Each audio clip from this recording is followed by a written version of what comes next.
जिस नारे के साथ हम चल रहे हैं, कहीं ना कहीं स्वामी प्रसाद मौर्य जी उस नारे का एक बहुत प्रमुख चेहरा है।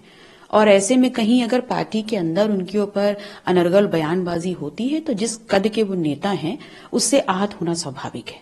और उनका जो डिसीजन है वो इसी के परिणाम स्वरूप है। हम जब गठबंधन में आए तब भी ये निर्णय हमारे बड़े भाई अखिलेश भैया ने ही लिया था और आगे भी हम गठबंधन का हिस्सा रहेंगे या नहीं रहेंगे ये निर्णय भी वही लेंगे। एक बार जो मैं कमिटमेंट कर देती हूँ मैं उससे पीछे नहीं हटती। अगर हम पीडीए के नारे को जमीन पे साकार रूप में नहीं उतारेंगे तो हमारा 2024 क्या बल्कि उससे आगे का भविष्य भी बिगड़ सकता है। कोई ऐसी महत्वाकांक्षा नहीं थी कि आप या कृष्ण पटेल जी या किसी ऐसे, ये आपकी चाह शायद नहीं थी? नहीं, बिल्कुल नहीं थी ऐसी कोई चाह मेरी।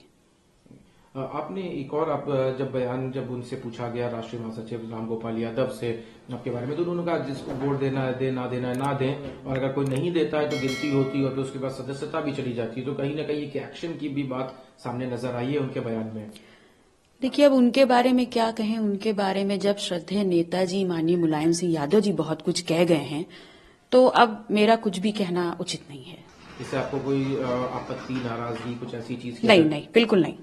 कल स्वामी प्रसाद मौर्य ने जिस तरह से इस्तीफा दिया और उसके बाद देखा गया कि समाजवादी पार्टी के कई नेता उनका विरोध कर रहे थे, तो वहीं कई लोग उनके सपोर्ट में आए, लेकिन उन्होंने एक बात जो कही थी कि एक राष्ट्रीय महासचिव के बयान को निजी बताया जाता है और दूसरे को पार्टी का बताया जाता है, जो आपके केस में भी, उसको किस तरह से आप देखते हैं?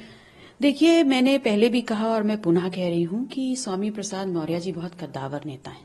एक लंबी जर्नी रही है उनकी सामाजिक न्याय को लेकर के, और जिस नारे के साथ हम चल रहे हैं कहीं ना कहीं स्वामी प्रसाद मौर्य जी उस नारे का एक बहुत प्रमुख चेहरा है। और ऐसे में कहीं अगर पार्टी के अंदर उनके ऊपर अनर्गल बयानबाजी होती है तो जिस कद के वो नेता हैं उससे आहत होना स्वाभाविक है। और उनका जो डिसीजन है वो इसी के परिणाम स्वरूप है। आने वाले समय में आप या स्वामी प्रसाद मौर्य क्या पार्टी से अलग होने का सोच रहे हैं? देखिए, पहले हम जब गठबंधन में आए तब भी ये निर्णय हमारे बड़े भाई अखिलेश भैया ने ही लिया था और आगे भी हम गठबंधन का हिस्सा रहेंगे या नहीं रहेंगे ये निर्णय भी वही लेंगे। आपकी तरफ से अभी और कोई चीज कहना कि जैसे पीडीए या उन्होंने जो अपने आप को कहा कि एमएलसी, तो उसके बाद आप वोट अब करेंगी कि नहीं करेंगी?